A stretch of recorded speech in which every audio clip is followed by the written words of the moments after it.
Hi, everyone. My name is TJ Finnessy. I work for Carroll County Public Library. I'm here on behalf of the Diverse Voices Book Club, which meets once a month, the last Tuesday of every month. And tonight we will be talking about The Grace Year by Kim Liggett. And Kim Liggett is actually here tonight with us to give you an introduction to Kim. At 16, Kim Liggett left her rural Midwestern town for New York City to pursue a career in music. Along with lending her voice to hundreds of studio recordings, she was a backup singer for some of the biggest rock bands in the 80s. She's the author of Blood and Salt, Heart of Ash, The Last Harvest, which is a Bram Stoker Award winner, The Unfortunates, and of course, The Grace Year. Kim spends her free time studying the tarot and scouring Manhattan for vials of rare perfume and the perfect egg white cocktail. Everyone, please help me welcome Kim Liggett. Hi. Hey, everybody. Thank you for joining us on our Zoom extravaganza. Yes, here with us tonight, we also have our usual book club crowd here in the Zoom, and we're also broadcasting to Facebook Live. So if you're watching from Facebook, please feel free to comment on the video with questions for Kim and comments. And if you're in the Zoom, please feel free to do the same. After my discussion with Kim, we will be doing a Q&A session with everyone. So Kim, how are you? I'm good. It's really nice to see a friendly face. I wish I could see you in person this year. It's been so weird Yes, for for some everybody. some background, Kim and I have met a couple of times now at various book festivals and events, and she signed my personal copy of The Grace Year, which is a prized possession of mine now. I know being like most authors are massive introverts. Anyway, it's funny how publishers do that, where they're just like, you're holed away for years, and then they just kind of push you out there in front of hundreds of people and be like, be natural. It's like, nah, no. The exact quote was, you stood up, you go, "Can I hug you?" And I was like, "Yeah, sure, go for it." You're like, My daughter told me I have to ask before I do. I know they're constantly, well, not anymore. Now no one hugs anyone, but right? yeah, back in the day. Yeah, back in the good old day when you could I just know. hug readers at book festivals. I know, but I think that's very Midwestern of me. It's like, of course everyone wants to hug. No, they don't. They actually Right. don't all want to hug. I'm a hugger, so we lucked out. I know. So Kim, do you want to give us just some basic plot knowledge of The Grace Year for anyone tuning in that didn't read the book? Yeah, yeah. They didn't read it yet. Yet exactly. It's about the society that banishes their 16-year-old girls into the wilderness for a year to kind of survive and hopefully get rid of their feminine magic so they can return purified and ready for marriage. But it's not only the elements that they have to fear, it turns out that it's themselves, like it's each other that they have the most to fear from. So it's a lot of everything, right? It's a thriller, it's a little bit of, literary, and it's a little bit of horror, and it's a little bit of romance, and For sure. but There's I something for do everyone. something for everyone. But I do kind of pride myself. This book is, a really fast read. So hopefully, you're just like racing through the pages to find out what Oh, for happened. sure. Yeah, I Um, mean, I was on the edge of my seat the entire time. So that's awesome. That was the goal. So thank you. yeah, and we have Austri in the Zoom chat. One of our usual book club members says, "Hello, Kim. We are Hello. happy to have you." Hi. And then, Kim, I have to ask, is your background real or is it fake? I know.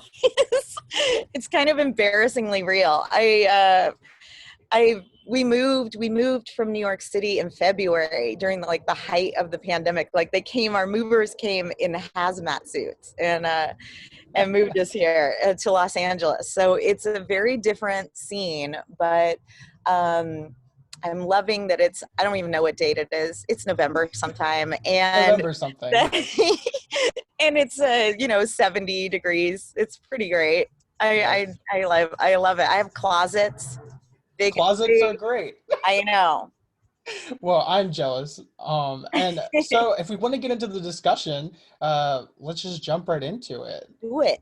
So my first question for you, Kim, is The Great Year is a dystopian book, but it's very much influenced by modern day issues. Was it tricky writing social commentary that still resonated with readers, or was it more liberating to be in a world that you had created yourself? Hmm.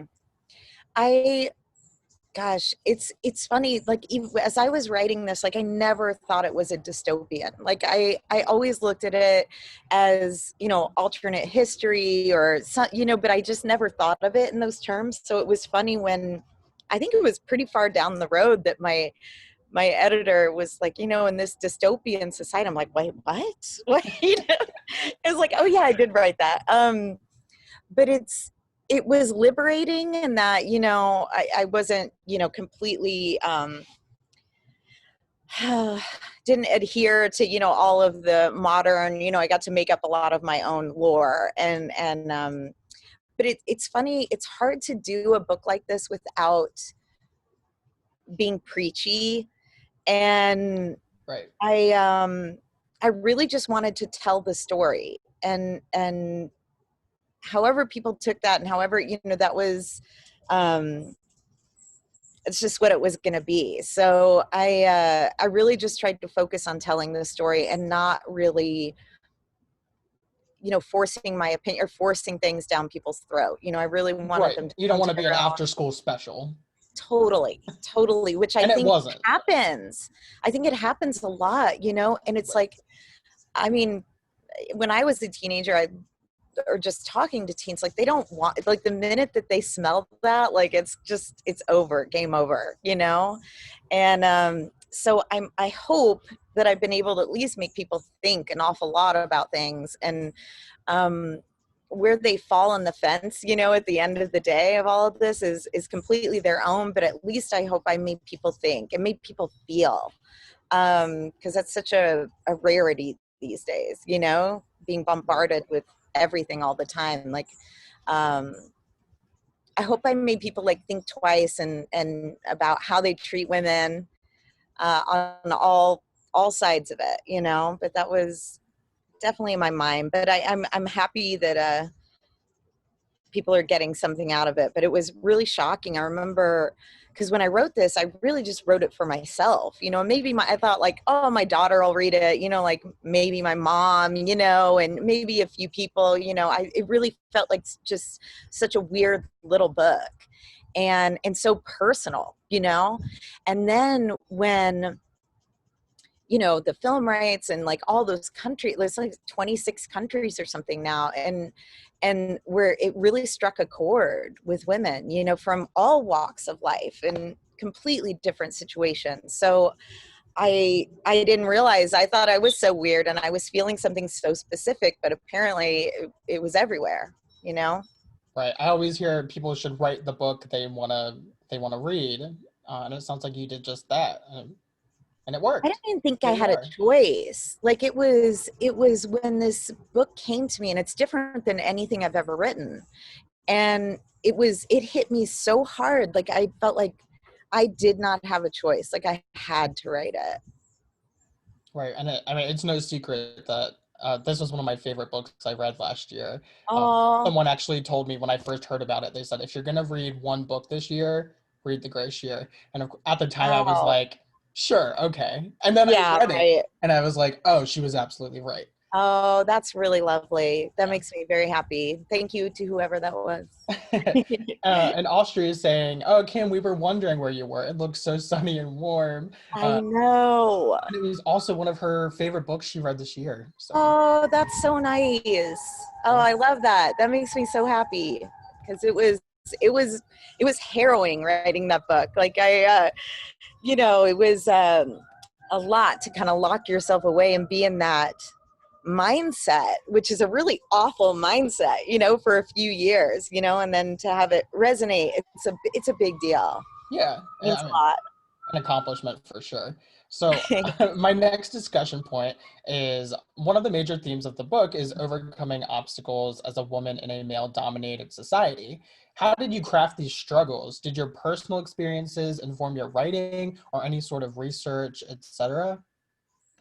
It's funny because I know that this book is like a heightened reality, but I swear there is nothing in this book that I haven't like seen or felt or experienced on some level. I think as women, like, you know, we either go through it, we know people who've gone through it, you know, or our daughters or whatever. It's just kind of there all the time in the background. And I wanted to like show every kind of misogyny, you know, that there was, you know, with every world. Like you had like Right. Hans, who's, you know, the nice guy, you know, and you have like every form of oh gosh, punishment towards women, and women how they punish each other, you know, and that internalized misogyny, which is Right. so rampant, you know. It's things that I'm still recognizing in myself all the time, like constantly checking myself on those issues. Right. So Unfortunately, there's just so much misogyny to pick from. and there's so much. There's so much misogyny. Who would have I thought? know, I know. And it's, I think, you know, a lot about this book that I wanted to show was that I really wanted it to mimic kind of where I thought we were in the women's movement at the time, which is like kind of right in the middle. And you know, showing like I needed that for myself at the time, like that there was hope, you know, that there was a light at the end of the tunnel. Like we're not there yet, but we're gonna get there. It's just these kinds of things, like meaningful change happens very slowly, you know, and it's everybody wants that victorious, you know, like the ending of this, you know, everybody wanted that like women win, yay, you know, and it's just not like that. It's not going to be like that. It's not like that. It's going to be very hard fought, you know? Right. And so not only is the Grace year about how men treat women, but also about how women treat other women. Can you elaborate on this theme and what exactly you were trying to get across between the various relationships throughout the book, like Tierney and her mother, Yeah. with Gertie, Kirsten, you know, etc. Yeah. It's, I mean, it's staggering. Like even I'm 50 years old, you know, and it wasn't until, really writing this book, and obviously the things I've been thinking about and stewing about, but where I really started to check my own behavior. And like I always considered myself to be a good feminist, you know, like as a decent feminist. But then I started asking myself like things like, you know, if I was so quick to judge other women, you know, that didn't have my viewpoint, or, you know, didn't, I don't know. It was crazy. So then I started asking myself, like, why don't I like her? Like, why don't I like her? And it was like, is there something in her that I recognize in myself that I don't like? You know, is there a quality there, or am I threatened in some way? Like, what is this really about? And 9 times out of 10, I would say the problem was my own. And that was sobering, you know? And I think the biggest thing for me, and especially with this book and in life, you know, that the changes that I've been able to make, um, is I stopped like, or I wanted to start, you know, accepting women like where they are and not where I wanted them to be. Like that was a big deal for me. And just approaching things with a little bit more empathy and compassion really opened my eyes to a whole new world. Like we can find common ground. Like we don't all have to agree on everything. We're not all the same. Like we're not all going to agree. But I know we can find common ground, and I know we're going to get there. It's going to be a while. We got a lot of things to work through even amongst ourselves, you know? Right. And Cam, I don't think anyone could meet you and think you're not kind. You are one of the kindest people I've met. Oh, you're so sweet.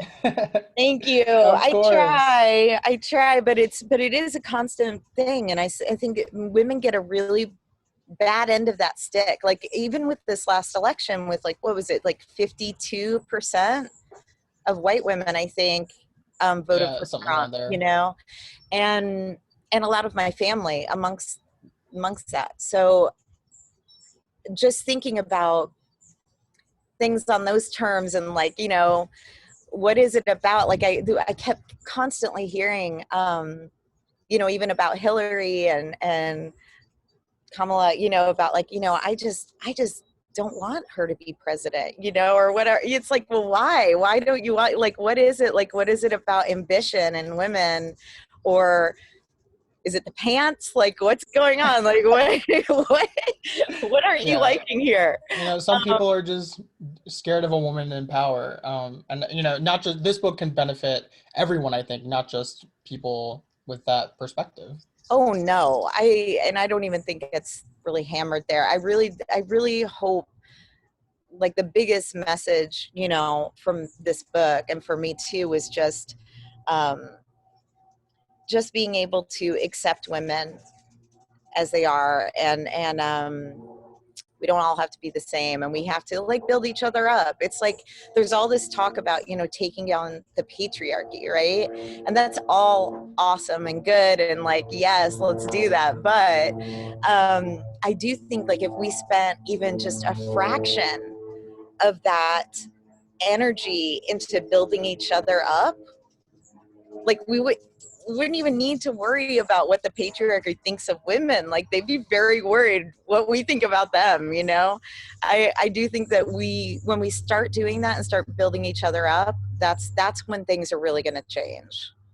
Right. And speaking of the patriarchy, this is not a discussion point I have, but something we were talking about before going live, which was I was trying to be very conscious of the fact that this is a book about feminism and about women issues, and I am a man doing this discussion. And you were saying some very interesting stuff about that I think is worth bringing up here.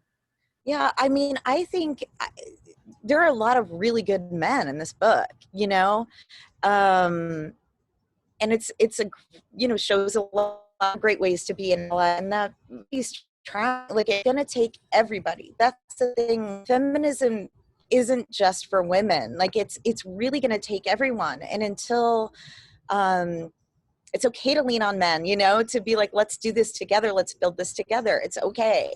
Like, we don't have to go this alone. It doesn't have to be this, this solitary battle. Like, it's going to take everyone, and I honestly think, like, that is what's going to create meaningful change. Like, and it alienates, I think, a lot of the way that people approach feminism, and alienates a lot of people, and people feel threatened by that. There's a lot of backlash that I don't think people realize. But Right. It yeah, benefits everyone, not just women. for real, it does. I mean, I have, and I couldn't write. I mean, I have a husband, I have this beautiful son. Like, I have lots of great men in my life, that really want to be better and want to understand and want to help women. So that was really important to me. Really important. I think a lot of people too were like, with this book, it's like, oh, I wish there wasn't any romance. And it's like, it's okay that, that she can still be massive feminist, and she can still have a romance. She can Right. still, you know, have love and reject love and be in love. There's all those things. It's just human. I It's can remember okay. my reading experience with the love story was I got to it after a few hundred pages and I was like, oh gosh, here's the young adult romance. But the way you portrayed it and the way it turns out, I thought you did it so differently than I had ever seen before. So props to you for that, Thanks. of course. Thanks. I know that is hard. And, it is hard with people's expectations, and especially with the ending. I think that really shocked people. The end, the way it was very different than the typical, YA book, but it's all about nuance, right? And I just feel like there's so much room for nuance. It's everything just doesn't have to be, cut and dry, and it's just doesn't reflect on the real world or real people. For sure. Lots of shaded areas in there for everybody. And many readers compare The Gray Sheard to other books like Lord of the Flies and The Handmaid's Tale. Were there any genres or stories that influenced yours and that you wanted people to draw parallels to? And, what sets your book apart from those other stories? It's funny because when you're writing, like I just didn't, obviously, Margaret Atwood, I mean, I love The Handmaid's Tale. I mean, I think it's an amazing book. And I knew that those comparisons would be coming, because you can't really write about feminism in a woman's story, without that comparison. And she's the queen. But yeah, I felt like I had something different to add to the conversation, and meaningful. I had something to say. It was the first book. This is my fifth book, and my previous books have been really fun little horror books, like little funky, just kind of strange little tales. And this was the first book where I felt like I had something to say. And I think there's also, I think it's been compared to the Hunger Games a lot. Oh yeah, for sure. Yeah, which that one shocked me.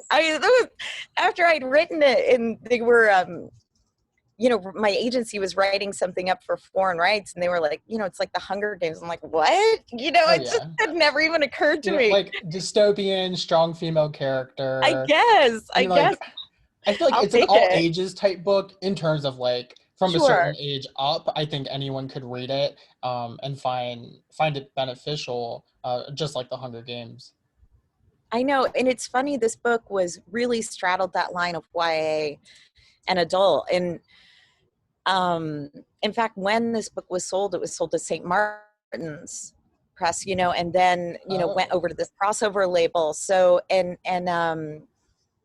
most of the foreign countries, it's published as adult. So it's been interesting, kind of riding that line. And I've noticed that most of my readers are adults, so it's kind of funny.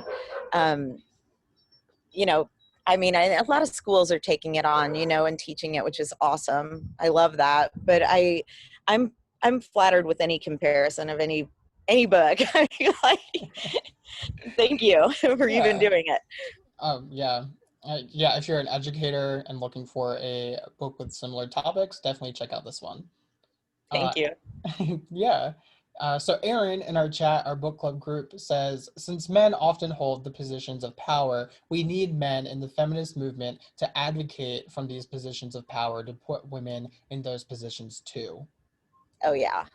Oh yeah. It's big. I don't know if you saw the cover of Forbes. I think it's Forbes. I have it on my table out there. But one of the big money magazines this month, I saw, has this huge spread on female CEOs. And it's coming. I can feel it. It's starting to bubble underneath, like it's coming. I'm excited about it. I'm really excited to see what happens. For sure. So my next point, while your book is an accomplishment in its entirety, are there certain areas of it that you're most proud of? Wow. Uh, yeah, I'm kind of proud at all that it even exists, and that, people were able to understand what I was trying to say, because I really wasn't sure if anyone would even get it. Because again, it felt so personal. But I do think uh, it was hard, because there were so many interesting characters in this book. Like, I could have written a book, I feel like, on any one of those characters. Like, they were so interesting to me, but I chose to do it from Tierney's perspective, which is very like tunnel vision. And there was only so much I could do, with the other characters. But a character that I particularly loved was Kirsten, which everyone hates her. Me I know. too. I love, so in my head, I don't know how you pictured Kirsten, but I am a big Emma Roberts fan. And I Yes. was like, oh, Emma Roberts, I dig it. I loved it. Yeah. But she broke my heart, because she was like such a true believer. And we all have had Kirstens in our lives. I mean, all of us, or have been a Kirsten, or I don't know, something, but we need Kirstens. It makes the world go round. So, um, but she was such a hardcore believer, and it was so heartbreaking, to see that kind of stripped away from her, because she had so much spirit. Whether you hated her or not, she had a lot of life and a lot of spirit and a lot of conviction. And then to see that depleted, I feel like I hate that in seeing any young woman who's been put on a pedestal and then stripped from it. You know, it's really painful to watch. And I found that to be so heartbreaking. Right. And it was like I could have killed her. You know, I know that's what everybody wanted me to do. But I it felt was like the so much book, worse. I think, was more rewarding by the end of the book It with her character. was. It was. And but I think about her like walking around like being the shell of a girl, you know, and broken by all this. It was just like heartbreaking. It looks like in the chat, Austria is not a fan of Kirsten, but she does say she was the Regina George of the book, and I love Regina George. Totally. So. I know. I mean, you know, you got to have them. In every junior high school, there is one. And then, so my final talking point for this discussion is that I'm a fan of an ending that also feels like a beginning. And I feel like that's never been truer for a book than The Glacier. Do you see Tierney's story continuing someday, or the world in general? In what ways could these themes still be explored going forward? It's funny because it's when I started writing this book and tried to explain it to my publisher, like, this is the middle book. Like, this is the middle of the story, and no one cares about the middle of the story. Like, there's no glory in the middle of anything, really. And I just thought, like, Tierney, even though she was, you know, like, we all build our success on the shoulders of, you know, the women who came before us, right? But I felt like her story like deserved to be told, and I felt like it deserved to have its own book. And because it's much sexier, like, you know, to have like the, you know, the great ending, you know, it'd be amazing. And then even the, you know, the prequel would be amazing, you know, to see how they got there and where, you know, how this all happened and the origins and Eve's story. But I just thought it was more interesting and more challenging to tell the middle. And how important, and like I said, like, I really wanted to reflect where we are right now in the women's movement. So I really wanted those two things to kind of coincide. But I could see, I've tinkered around and toyed with the idea of doing a prequel and a sequel combined, and showing how Eve's story and the mother's story intertwines with Grace's story. And you know, it's interesting because with any movement, right, you have this pendulum, you know, and you know, you start swinging, you got to swing way hard, you know, and then eventually everything will kind of middle out. So I would be really interested to write that ending where you go too far and then you have to, you know, swing back down again, you know, to the middle ground, because it really is where it's going to take all of us. Right. Well, I will be picking that book up on release day, if and when it does come out. And Thank looks you. like Austria is a fan. She would also do that. Oh, good. Austria also says it would be interesting to hear a story from the poacher's points of view as well. Ooh, yeah, definitely. Because it really is, that society was so insidious, you know, and it was, I mean, I was like reminiscent of a lot of other things in the real world, but I mean, it's just it affects everyone. And the ways that, you know, people don't even know they're being manipulated. And that's the real thing. I felt like with this book too, is kind of focusing on intergenerational silence, and how really, like, women especially are encouraged to, you know, be quiet. It's more of a, you know, be seen and not heard, you know, kind of thing. And how that really just hurts us so badly of not being able to talk to one another, and how we are kind of kept apart from doing that. And I don't even think people realize all the different roadblocks that have been put in their upbringing and their psyche. You know, there's a lot of stuff to unstrip. Right. You have no idea how glad I am that you brought up intergenerational silence, because I had a whole question about it, but Really? I couldn't figure out how to phrase it. Oh, I know. You know what? Maybe it's just not working, but I'm so glad you brought it up. So thank Yeah, you. it's a big deal. And I think women, like, and I see it happening, but if we can start talking to one another all across all across the board, you know. It's, I think, and I've done it. I think I've done it with my own daughter, where there's things like I haven't wanted to share with her or tell her because it's like, oh, why, you know, poison the well? Like maybe this won't happen to her. Like if I just don't say it, then maybe, you know, she'll be spared of all of that. And it's never true. And it never works. So I don't know. Yeah. Working Well, on it, working on it. well, no matter what form this world continues in, whether a book or a film, you know, I'll be there to Thank pick it you. back up. And just since the film is coming up, there is a film in development, right? I know. It's Uh, crazy. can you believe it? It's wild. Oh my gosh, it's so wild. But you know, right when we got here and things were kind of really amping up, you know, everything's shut down, productions are all shut down. So it'll be interesting how everything picks back up. But yeah, I'm really excited about it. It's I just got a really good team. I don't know if you, Elizabeth Banks is directing and Yes. producing for Universal. So, and it's great. It's like female screenwriters, female, you know, everybody, even my executives at Universal are women. So it's pretty badass to have, you know, that many ladies running a project like Yeah. that. And of So, course, Elizabeth Banks has Hunger Games ties, so there's some more right. connection there. That's right. I know. I know. Oh gosh. Yeah, that's right. Yeah. She's so cool. She's so cool. All right. So that's all the talking points I have for us.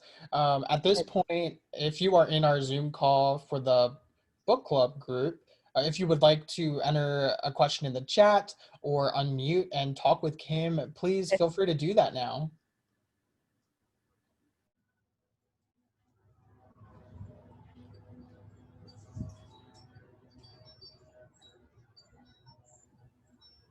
Not all at once. I feel like Baby Yoda wants to ask a Yeah, question. Baby Yoda right over there. He has a question. Or Amber, do you have any comments from Facebook? I think everyone is so enthralled with the conversation that it might take a second. No worries. I Looks probably like like covered everything. Austria is saying, I loved that you added the afterword about you writing the book and your process. It was motivating to hear how you had to get the story out. Yeah, that's never happened to me before, ever. It was weird. It was really weird. Like I usually books, you know, you just kind of accumulate things over years, you know, just like, you know, little snippets here and there, and then you kind of figure out how to weave them all together. And um you know, that story in the back of the book is absolutely true, you know, being in that train station and watching that young girl, um and just thinking, oh my God, girls are so screwed, like on every angle, you know. It was so heartbreaking. And I sat down on my train and I wrote the beginning and ending of that book, which never changed. It was almost word for word. And then I had to figure out the whole rest of it. But I knew, you know, that opening page and the last page, those were done the very first thing. And it was just a question of getting it out at that point, you know? Right? Point A to Z, and then you had to fill in the blanks. Yeah, yeah, no big deal, no big deal. No big deal. And looks like Leslie also has a question. She says, what ethnicity or culture did you envision for this book? Initially, I thought it was Asian, and then I thought Scandinavian. Yeah, I mean, my roots, I just kind of went, you know, where my roots are, you know, Nordic, you know, those are my folks, the Icelandic Viking crew. But but yeah, I did rely on a lot of Nordic culture and I think there is some language in there too from that culture. But um I always saw it as just a real melting pot, you know, of a place where there's, you know, you have to really look. And I'm a very economical writer, so you have to kind of really look for things sometimes, the details. But, you know, I think I say that there were a lot of different languages being spoken, you know, in the beginning. And that's why, you know, the language of flowers was so prevalent. That's why that was started. And I was so obsessed with the language of flowers. I mean, thinking about like all the mixed messages, the things that got misconstrued, because you can look at a flower and kind of see anything that you want to see. And I don't know, I just think it's such a beautiful way. And it was a great way to show like how women communicate kind of without words. I feel like women are expert communicators in just a second, a look, a mood. Like women know how to read a room like nobody's business, because that's what we do. We're constantly going in and taking the temperature of everything all the time. That's just what we've been conditioned to do. It looks like you might have answered Leslie's second question, which Really? was, yeah, what made you choose the symbolism of the flowers? And I think we kind of touched on that. Yeah. Those Victorians, they were, that was amazing with their language of flowers. It was fascinating.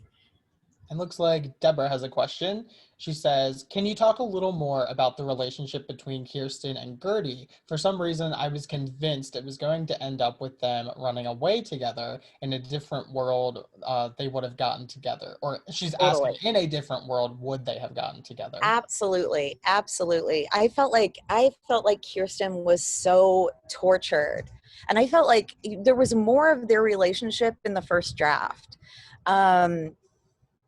And I loved it. I mean, they were really, Kirsten loved Gertie, I feel. I mean, and I think it was her own, sabotage really of, that culture and wanting to be good and, really turning on Gertie in such a way to kind of purify herself in her eye, in some sort of form. But I think in a different world, absolutely. I think Kirsten, really missed out, because Gertie is awesome. I love her so much. In the whole book, I think she's the only character that gets like a happy ending. I was just like, I was so thrilled to give her even a hint of, some happiness at the end. And Deborah says, Gerstian is my new book OTP. I agree. I totally agree. I loved writing them, and I just couldn't, because I had to stay so hard in Tierney's perspective that I couldn't really, it was implied, and I'm glad you got it from that, because they were really important to me. It looks like we have some questions from Facebook. Do you have any books in the works currently? What are you writing now? I am working on something currently. It's spoiler, it's very feminist. Imagine that. I don't know. I'm shocked. I know. I'm very shocked. But it's kind of, it'll be interesting. I think people who loved The Grace Year will absolutely love this new book. I can't say much about it, but it's adult. It's very women's fiction, and I'm really, really excited about it. That's all I can say. I'm excited about it. Do you have like a tentative release year? No, I am.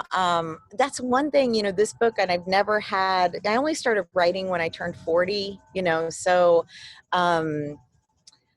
it's been like a really, a second weird career for me, which has been so nice. But up until this point, like, it was just deadline after deadline after deadline. And this is the first time like I've been able to take a breath and really, really think about what I'm doing and what I want to be doing. And I'm enjoying it, taking my time and really sinking into it. So right. I know my agents are probably like, no, get it out now. Doing. I know. And looks like Austri has a comment/question. I noticed that Tierney seemed to be a bit of a naive character in the beginning half of the book, which made me, as the narrator, naive as well. So at first, I've read the beginning cautiously and slowly, trying to understand it. Once Tierney starts making connections, so did I, and then the book picked up on a very fast pace. Was it your intent for Tierney to be so naive in the beginning?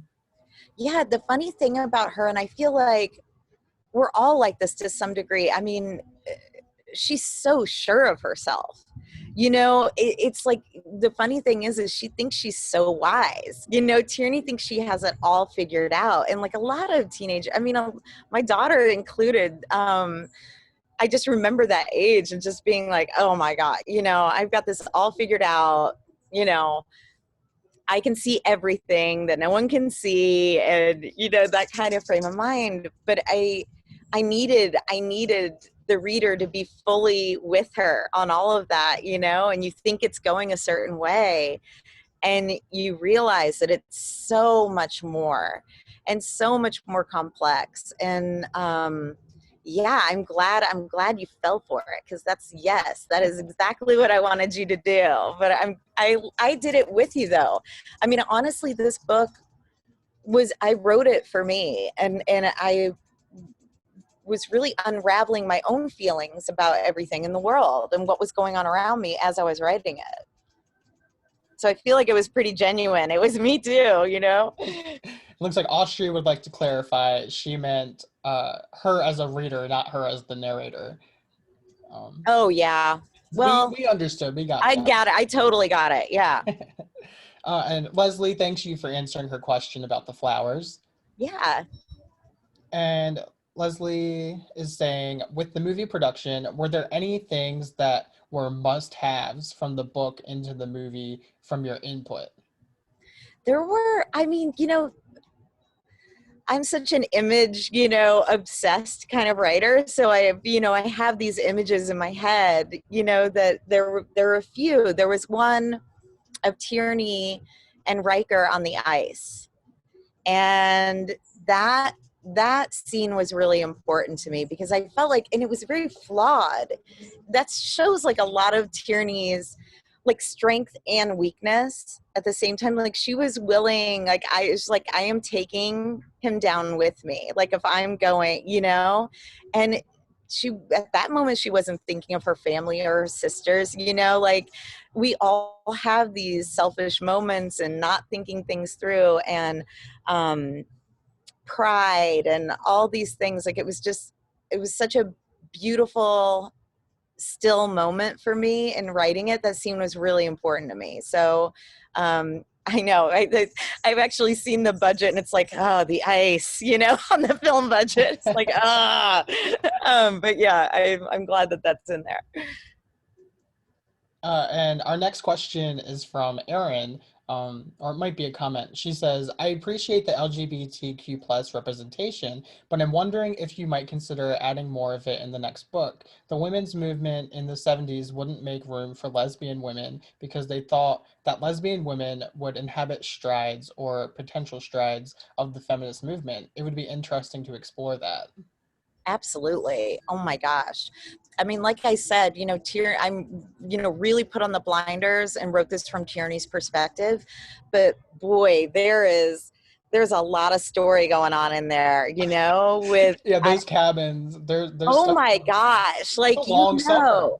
Seriously. I mean, it was so hard to limit my view, on this, because come on, there's a lot going on in there. And even with the mother and there's really, in the women in the outskirts, like, there is so much story to tell. So yeah, I would love that. Oh my gosh. And that might be our last question. It is the last one I have currently. So I'll just say one more thing from me personally, which is that, cover your ears if you don't want spoilers, anyone that hasn't read the book. But I thought including a main character that gets pregnant in your book was, that was part of a nuance. Like, I thought you handled that extremely well. And for in a young adult book, I think that's very important to see. I do too. And that was when I first wrote the book and we went to, go sell it. Like, there were a lot of publishers who, were like, I love this, but we have to change that, and it was like a no for me. That was the whole book to me, and it was about all these generations of women, and that's what it was about. Like, this was a no for me. So I'm sure everyone was very nervous. I was very happy that Macmillan and Wednesday Books and St. Martin's, that they were totally down with the risk. Like, they were they threw in hard, and they supported me like completely all the way. And it was risky. It was very risky. And looks like we have another question from Austri. After reading, I read a few reviews on Goodreads, and it seems that a lot of people are arguing over what happens to Tierney at the end. Is she still alive? Did she die? It seems that you might have left that open for interpretation. Is there any way you'd clarify that for us, or are you going to leave us on a cliffhanger? It wasn't even I mean, yeah, you know, I like open-ended things. I personally like really enjoy books like that. It also, the end, like in this book, there's so many moments where I ask the reader to weigh in, like seriously ask them to weigh in. Like I even asked the reader a question in that moment. And there were certain times in that book, like I think I can't even remember, it's been so long since I've read it, but I can't remember her name. That's terrible. The woman, you know, that her bones are there up on the hill, you know, up on the, and when, where she's, you know, whether she's letting something go or holding on to it. I asked the reader, like, what do you think is happening there when she has this, I think it was a flower. And I just really, really wanted that to be part of the conversation because it could go either way. And I found that the readers really, it's kind of split down the middle. It's like, it almost seems like glass half full, people tend to think one way, and glass half empty kind of go the other. And I just thought that was fascinating. But I even have gone back and forth of what I think that has happened. So I started out with one way, and now I've kind of come around the other way. So so even as the writer, you know, as the author, I still, you know, kind of toy with it. So I find it fascinating. I'm sorry if it tortured people, because I know a lot of people who read science fiction and things like that, you know, and more that kind of, you know, fact kind of reading, and they need the facts of this, like what I know it drives people crazy, and I'm sorry, but it was always the way it was going to end. Yeah, with an ending like that, it reminds. I'm a big fan of Lois Lowry's The Giver, because you know that's so another good. Oh until my she God. wrote a sequel, it was another split right down the middle type of Right? ending. And I love that. I love any book that sits with me for a while and I still think about, like, that's a good book. Like any book that stays with me or that I think about or that I felt really passionate about, even if I hated it, that means that it got to me on some level. And that's good. Right. So Austria, to answer your question, we are leaving you on a cliffhanger until the sequel, maybe. Yeah. And she is on the edge of her seat. That's so cute. I promise. I keep changing my mind. I'll let you know if I come up with the definitive answer. All right. Well, Kim, I think that about wraps it up. Where can people find you on social media? And of course, they have to look out for your upcoming book at some point. Yeah. I'm mostly on Instagram, the happy place of all social media. It's just pictures of my plants and things. Is very exciting. No, but I do occasionally post some book things. But I mostly it's about hummingbirds right now. It's hummingbirds all the time. It looks like Austria just found you on Instagram. So Oh, good. I think I'm Kim too legit to quit. She says all of your California fruits and veggies look so good. I know. It's disgusting. And it's year round. What is going on here? It's crazy. Well, Kim, thank you so much for joining us. This has been so much fun. I know. I'm so happy I got to see you. I know we couldn't see each other because of the pandemic. At any events this year, maybe next year. Yeah, I always look forward to it. For sure. And anyone, if you are in the Zoom book club, please stick around when we go off live and we can further discuss among ourselves. Sounds good. All right. Thank you so much, Kim. Thank you. Thank you so much. Thanks, everyone. I really appreciate it. Okay. Bye. Have a great night / maybe day, California. I know. You too. Okay, bye.